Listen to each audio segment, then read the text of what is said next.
Infamous Day, Marines at Pearl Harbor, 7 December 1941, by Robert J. Cressman and J. Michael Winger.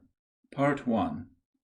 On the afternoon of 6 December 1941, Tai Sing Lu, the colorful Pearl Harbor Navy Yard photographer, arranged with Platoon Sergeant Charles R. Christenot, the non-commissioned officer in charge of the main gate at the Naval Yard, to have his Marines pose for a photograph between 8:30 and 9:30 Sunday morning in front of the new concrete main gate.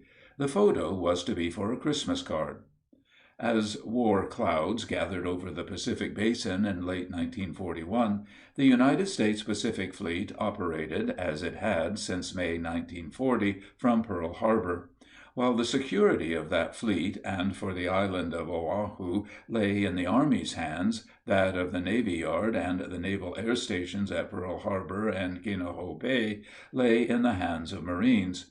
In addition, on board the fleet's battleships, aircraft carriers, and some of its cruisers, Marines provided security, served as orderlies for embarked flag officers and ship's captains, and manned secondary anti-aircraft and machine gun batteries, sea-going duties familiar to the Corps since its inception. The Marine barracks at Pearl Harbor comprised a barracks detachment and 2 companies, A and B, the men living in a comfortable 3-story concrete barracks. Company A manned the main gate at the submarine base and naval yard and other distant outposts, providing yard security, while Company B enforced traffic regulations and maintained proper police and order under the auspices of the yard police officer. In addition, Marines ran the Navy Yard Fire Department. Elements of Marine Defense battalions made Pearl Harbor their home, too, residing in the several 100-man temporary wooden barracks buildings that had been completed during 1940 and 1941. Less commodious, but no less important, was the burgeoning air base that Marines of Marine Aircraft Group MAG 2, later 21, had hewn and hammered out near Barber's Point, Ewa Mooring Mast Field, home for a Marine aircraft group consisting of fighting, scout bombing, and utility squadrons. On 27 November, having been privy to intelligence information gleaned from intercepted and translated Japanese diplomatic message traffic, Admiral Harold R. Stark, the Chief of Naval Operations, and General George C. Marshall, the Army's Chief of Staff, sent a war warning to their principal commanders on Oahu, Admiral Husband E. Kimmel, the Commander-in-Chief, Pacific Fleet, and Lieutenant General Walter C. Short, the commander of the Hawaiian Department. Thus adjured to take appropriate defensive measures, and feeling that his more exposed advance bases needed strengthening, Kimmel set in motion a plan that had been completed as early as 10 November to provide planes for Midway and Wake. The latter was to receive fighters, 12 Grumman F-4F-3 Wildcats of Marine Fighter Squadron VMF 211, while Midway was to get scout bombers from Marine Scout Bomber Squadron VMSB 231. The following day, 28 November 1941, the carrier Enterprise CV-6 departed Pearl in Task Force 8 under Vice Admiral William F. Halsey, Jr., Commander, Aircraft Battle Force, embarking VMF 211 at sea. VMSB 231 was to embark in another carrier, Lexington CV-2, in Task Force 12 under Rear Admiral John H. Newton on 5 December. At the outset, apparently no one except the squadron commanders knew their respective destinations, but the men of VMF 211 and VMSB 231, meanwhile, apparently ordered their affairs and made ready for what was to appear as advanced base exercises. Among those men seeing to his financial affairs at Ewa Mooring Mast Field on 3 December 1941 was First Lieutenant Richard E. Fleming, USMCR, who wrote to his widowed mother, "This is the last time I'll be able to write for probably some time. I'm sorry I can't give you any details. It's that secret." On the 5th, Task Force 12 sailed from Pearl 18 light gray Vought SB-2U-3 Vindicators from VM SB-231 under 41-year-old Major Clarence J. Buddy Chappell, then made the 1.7-hour flight from Ewa and landed on board Lexington along with the Lady Lex Air Group. Planes recovered, the force set course for Midway. The Lexington departed Pearl Harbor on the morning of 5 December. That afternoon saw the arrival of Battleship Division 1 from gunnery exercises in the Hawaiian operating area, and the 3 dreadnoughts, Arizona, BB-39, Nevada, BB-36, and Oklahoma, BB-37, moored in their assigned berths at the quays along Ford Island. The movements of the ships in and out of Pearl Harbor had been the object of much interest on the part of the espionage system operating out of the Japanese consulate in Honolulu throughout the year 1941, for the information its operatives were providing went to support an ambitious and bold operation that had taken shape over several months. Unbeknownst to Admiral Kimmel, a Japanese task force under the command of Vice Admiral Chiuchi Nagumo, formed around 6 carriers and the most powerful force of its kind ever assembled by any naval power, had set out from the remote Kurile Islands on 27 November. It observed radio silence and steamed via the comparatively less traveled Northern Pacific. Nagumo's mission was to destroy the United States Pacific Fleet, and thus ensure its being unable to threaten the Japanese southern operation, poised to attack American, British, and Dutch possessions in the Far East. All of the warning signs made available to Admiral Kimmel and General Short pointed toward hostilities occurring within the foreseeable future, but not on Oahu. War, however, was about to burst upon the Marines at Pearl Harbor like a thunderclap from a clear sky. Suddenly hurled into war. Some 200 miles north of Oahu, Vice Admiral Nagumo's 1st Air Fleet, formed around the aircraft carriers Akagi, Kaga, Soryu, Hiru, Shokaku, and Zuikaku, pressed southward in the pre-dawn hours of 7 December 1941. At 5:50, the dark gray ships swung to port into the brisk easterly wind and commenced launching an initial strike of 184 planes 10 minutes later. A second strike would take off after an hour's interval. Once airborne, the 51 Aichi D3A1 Type 99 dive bombers BALS, 89 Nakajima B5N2 attack planes Kates, used in high-level bombing or torpedo bombing roles, and 43 Mitsubishi A6M2 Type 00 fighters Zeros, led by Commander Mitsuo Fushida, Akagi's Air Group commander, wheeled around, climbed to 3,000 meters, and droned toward the south at 6:16. The only other military planes aloft that morning were Douglas SBD Dauntlesses from Enterprise, flying searches ahead of the carrier as she returned from Wake Island, Army Boeing B-17 Flying Fortresses heading in from the mainland, and Navy Consolidated PBY Catalinas on routine patrols out of the naval air stations at Ford Island and Kaneohe. That morning, 15 of the ships at Pearl Harbor numbered Marine detachments among their complements, 8 battleships, 2 heavy cruisers, 4 light cruisers, and 1 auxiliary. A 16th detachment assigned to the auxiliary, target gunnery training ship, Utah, AG-16, was ashore on temporary duty at the 14th Naval District Rifle Range at Pu'uloa Point. At 7:53, Lieutenant Frank Erickson, USCG, the Naval Air Station NAS Ford Island duty officer, watched Privates First Class Frank Dudovic and James D. Young and Private Paul O. Zeller, USMCR, the Marine Color Guard, march up and take post for colors. Satisfied that all looked in order outside, Erickson stepped back into the office to check if the assistant officer of the day was ready to play the recording for sounding colors on the loudspeaker. The sound of two heavy explosions, however, sent the Coast Guard pilot running to the door. He reached it just in time to see a Kate fly past 1010 dock and release a torpedo. The markings on the plane, which looked like balls of fire, left no question as to its identity. The explosion of the torpedo as it struck the battleship California, BB-44, moored near the administration building, left no doubt as to its intent. The Marines didn't wait for colors, Erickson recalled later. The flag went right up, but the tune was general quarters. As all hell broke loose around them, Tudovic, Young, and Zeller unflinchingly hoisted the Stars and Stripes with the same smartness and precision that had characterized their participation in peacetime ceremonies.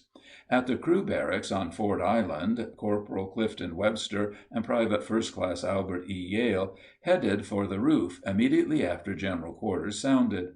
In the direct line of fire from strafing planes, they set up a machine gun. Across Oahu, as Japanese planes swept in over NAS Kaneohe Bay, the Marine detachment there, initially the only men who had weapons, hurried to their posts and began firing at the attackers. Since the American aircraft carriers were at sea, the Japanese targeted the battleships which lay moored off Ford Island. At one end of Battleship Row lay Nevada. At 8:02, the battleship's 50-caliber machine guns opened fire on the torpedo planes bearing down on them from the direction of the Navy Yard. Her gunners believed that they had shot one down almost immediately. An instant later, however, a torpedo penetrated her port side and exploded. Ahead of Nevada lay Arizona, with the repair ship Vestal, AR-4, alongside, preparing for a tender availability. Major Allen Shapley had been relieved the previous day as detachment commanding officer by Captain John H. Earl, Jr., who had come over to Arizona from Tennessee, BB-43. Awaiting transportation to the Naval Operating Base San Diego and assignment to the 2nd Marine Division, Shapley was lingering on board to play first base on the battleship's baseball team in a game scheduled with the squad from the carrier Enterprise CV-6. After the morning meal, he started down to his cabin to change. Seated at breakfast, Sergeant John M. Baker heard the air raid alarm, followed closely by an explosion in the distance and machine gun fire. Corporal Earl C. Nightingale, leaving the table, had paid no heed to the alarm at the outset, since he had no anti-aircraft battle station, but ran to the door on the port side that opened out onto the quarterdeck at the sound of the distant explosion. Looking out, he saw what looked like a bomb splash alongside Nevada. Marines from the ship's color guard then burst breathlessly into the messing compartment, saying that they were being attacked. As general quarters sounded, Baker and Nightingale, among the others, headed for their battle station. Aft, congestion at the starboard ladder that led through casement number 9 prompted 2nd Lieutenant Carlton E. Simonson, USMCR, the ship's junior Marine officer, to force his way through. Both Baker and Nightingale noted, in passing, that the 5-inch 51 there was already manned, and Baker heard Corporal Bernice L. Bond, the gun captain, tell the crew to train it out. Nightingale noted that the men seemed extremely calm and collected. As Lieutenant Simonson led the Marines up the ladder on the starboard side of the mainmast tripod, an 800-kilogram converted armor-piercing shell, dropped by a Kate from Kaga, ricocheted off the side of turret 4. Penetrating the deck, it exploded in the vicinity of the captain's pantry. Sergeant Baker was following Simonson up the mainmast when the bomb exploded, shrapnel cutting down the officer as he reached the first platform. He crumpled to the deck. Nightingale, seeing him flat on his back, bent over him to see what he could do, but Simonson, dying, motioned for his men to continue on up the ladder. Nightingale continued up to secondary aft and reported to Major Shapley that nothing could be done for Simonson. An instant later, a rising babble of voices in the secondary station prompted Nightingale to call for silence. No sooner had the tense quiet settled in, when suddenly a terrible explosion shook the ship, as a second 800-kilogram bomb, dropped by a Kate from Hiru, penetrated the deck near Turret 2 and set off Arizona's forward magazines. An instant after the terrible fireball mushroomed upward, Nightingale looked out and saw a mass of flames forward of the mainmast, and, much in the tradition of Private William Anthony of the Maine, reported that the ship was afire. "We might as well go below," Major Shapley said, looking round. "We're no good here." Sergeant Baker started down the ladder. Nightingale, the last man out, followed Shapley down the port side of the mast, the railings hot to the touch as they made their way below. Baker had just reached the searchlight platform when he heard someone shout, "You can't use the ladder." Private First Class Kenneth D. Goodman, hearing that and apparently assuming, incorrectly as it turned out, that the ladder down was indeed unusable, instinctively leapt in desperation to the crown of Turret 3. Miraculously, he made the jump with only a slight ankle injury. Shapley, Nightingale, and Baker, however, among others, stayed on the ladder and reached the boat deck, only to find it a mass of wreckage and fire, with the bodies of the slain lying thick upon it. Badly charred men staggered to the quarter-deck. Some reached it only to collapse and never rise. Among them was Corporal Bond, burned nearly black, who had been ordering his crew to train out No. 9 5-inch 51 at the outset of the battle. Sadly, he would not survive his wounds. Shapley and Corporal Nightingale made their way across the ship between Turret 3 and Turret 4, where Shapley stopped to talk with Lieutenant Commander Samuel G. Fuqua, Arizona's first lieutenant, and by that point the ship's senior officer on board. Fuqua, who appeared exceptionally calm as he helped men over the side, listened as Shapley told him that it appeared that a bomb had gone down the stack and triggered the explosion that doomed the ship. Since fighting the massive fires consuming the ship was a hopeless task, Fuqua told the Marine that he had ordered Arizona abandoned. Fuqua, the first man Sergeant Baker encountered on the quarter-deck, proved an inspiration. "His calmness gave me courage," Baker later declared, "and I looked around to see if I could help." Fuqua, however, ordered him over the side, too. Baker complied. Shapley and Nightingale, meanwhile, reached the mooring quay alongside which Arizona lay when an explosion blew them into the water. Nightingale started swimming for a pipe line 150 feet away, but soon found that his ebbing strength would not permit him to reach it. Shapley, seeing the enlisted man's distress, swam over and grasped his shirt front and told him to hang on to his shoulders. The strain of swimming with Nightingale, however, proved too much for even the athletic Shapley, who began to experience difficulties himself. Seeing his former detachment commander foundering, Nightingale loosened his grip on his shoulders and told him to go the rest of the way alone. Shapley stopped, however, and firmly grabbed him by the shirt. He refused to let go. "I would have drowned," Nightingale later recounted, "but for the major." Sergeant Baker had seen their travail, but, too far away to help, made it to Ford Island alone. Several bombs, meanwhile, fell close aboard Nevada, moored astern of Arizona, which had begun to hemorrhage fuel from ruptured tanks. Fire spread to the oil that lay thick upon the water, threatening Nevada. As the latter counter-flooded to correct the list, her acting commanding officer, Lieutenant Commander Francis J. Thomas, U.S.N.R., decided that his ship had to get under way to avoid further damage due to proximity of Arizona. After receiving a signal from the yard tower to stand out of the harbor, Nevada singled up her lines at 8:20. She began moving from her berth 20 minutes later. Oklahoma, Nevada's sister ship, moored inboard of Maryland, in berth F5, meanwhile manned air defense stations at about 7:57 to the sound of gunfire. After a junior officer passed the word over the general announcing system that it was not a drill, providing a suffix of profanity to underscore the fact, all men not having an anti-aircraft defense station were ordered to lay below the armored deck. Crews at the 5-inch and 3-inch batteries, meanwhile, opened ready-use lockers. A heavy shock, followed by a loud explosion, came soon thereafter as a torpedo slammed home in the battleship's port side. The Oki soon began listing to port. Oil and water cascaded over the decks, making them extremely slippery and silencing the ready-duty machine gun on the forward superstructure. 2 more torpedoes struck home.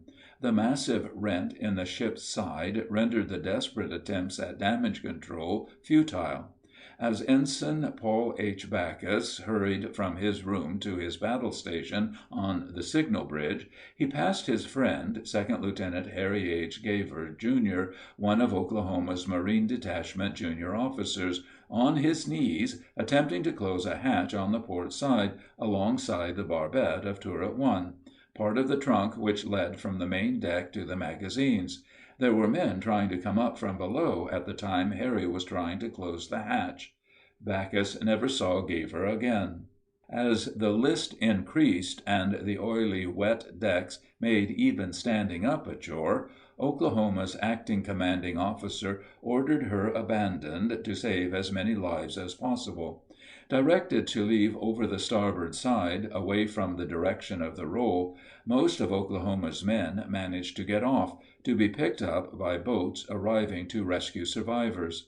Sergeant Thomas E. Haley and Privates First Class Marlon S. Seal and James H. Curran, Jr., swam to the nearby Maryland. Haley and Seal turned to the task of rescuing shipmates, Seal remaining on Maryland's blister ledge throughout the attack, pulling men from the water. Later, although inexperienced with that type of weapon, Haley and Curran manned Maryland's anti-aircraft guns. West Virginia rescued Privates George B. Bierman and Carl R. McPherson, who not only helped rescue others from the water, but also helped to fight that battleship's fires. Sergeant Woodrow A. Polk, a bomb fragment in his left hip, sprained his right ankle in abandoning ship while someone clambered into a launch over Sergeant Leo G. Wares and nearly drowned him in the process. Gunnery Sergeant Norman L. Currier stepped from Oklahoma's Red Hull to a boat dry shod. Wares, as Haley and Curran soon found, a short-handed anti-aircraft gun on Maryland's boat deck and helped pass ammunition. Private First Class Arthur J. Brooktennis, whose column in the December 1941 issue of the Leatherneck would be the last to chronicle the peacetime activities of Oklahoma's Marines, dislocated his left shoulder in the abandonment, but survived.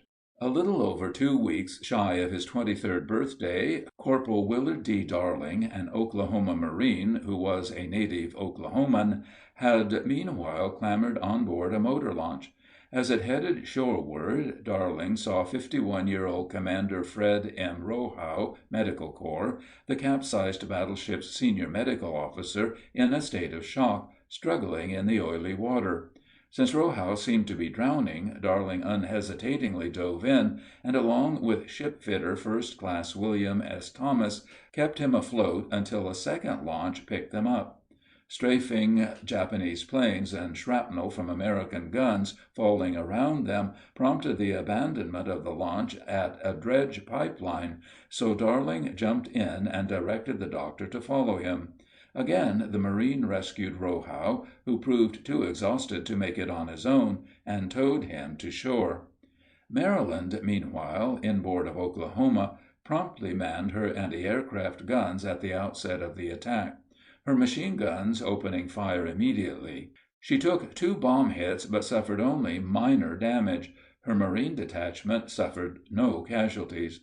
On board Tennessee, BB-43, Marine Captain Chevy S. White, who had just turned 28 the day before, was standing officer of the deck watch as that battleship lay moored inboard of West Virginia, BB-48, in berth F6. Since the commanding officer and the executive officer were both ashore, command devolved upon Lieutenant Commander James W. Adams, Jr., the ship's gunnery officer. Summoned topside at the sound of the general alarm, and hearing "all hands to general quarters" over the ship's general announcing system, Adams sprinted to the bridge and spotted White en route. Over the din of battle, Adams shouted for the Marine to get the ship in condition Z as quickly as possible. White did so. By the time Adams reached his battle station on the bridge, White was already at his own battle station, directing the ship's anti-aircraft guns. During the action, in which the ship took one bomb that exploded on the center gun of Turret 2 and another that penetrated the crown of Turret 3, the latter breaking apart without exploding, White remained at his unprotected station, coolly and courageously directing the battleship's anti-aircraft battery. Tennessee claimed 4 enemy planes shot down. West Virginia, outboard of Tennessee, had been scheduled to sail for Puget Sound, due for overhaul on 17 November, but had been retained in Hawaiian waters owing to the tense international situation. In her exposed moorings she also absorbed 6 torpedoes, while a 7th blew her rudder free. Prompt counter-flooding, however, prevented her from turning turtle, as Oklahoma had done, and she sank, upright, alongside Tennessee. On board California, moored singly off the Administration Building at the Naval Air Station, junior officer of the deck on board had been 2nd Lieutenant Clifford B. Drake. Relieved by Ensign Herbert C. Jones, USNR, Drake went down to the wardroom for breakfast. Cadota figs, followed by steak and eggs, where, around 7:55, he heard airplane engines and explosions as Japanese dive bombers attacked the air station. The general quarters alarm then summoned the crew to battle stations. Drake, forsaking his meal, hurried to the foretop. By 8:03, the 2 ready machine guns forward of the bridge had opened fire, followed shortly thereafter by guns number 2 and 4 of the anti-aircraft battery. As the gunners depleted the ready-use ammunition, however, 2 torpedoes struck home in quick succession. California began to settle as massive flooding occurred. Meanwhile, fumes from the ruptured fuel tanks she had been fueled to 95% capacity the previous day drove out the men assigned to the party attempting to bring up ammunition for the guns by hand. A call for men to bring up additional gas masks proved fruitless, as the volunteers, who included Private Arthur E. Sr., could not reach the compartment in which they were stored. California's losing power, because of the torpedo damage, soon relegated Lieutenant Drake, in her foretop, to the role of a reporter of what was going on, a somewhat confused young lieutenant suddenly hurled into war.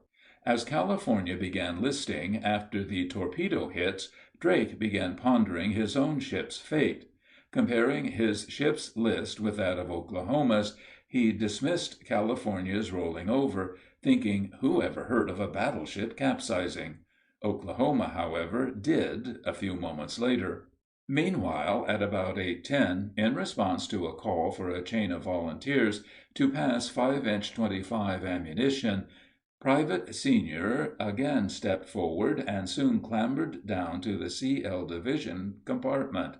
There he saw Ensign Jones, Lieutenant Drake's relief earlier that morning, standing at the foot of the ladder on the 3rd deck, directing the ammunition supply. For almost 20 minutes Senior and his shipmates toiled under Jones' direction until a bomb penetrated the main deck at about 8:30 and exploded on the 2nd deck, plunging the compartment into darkness.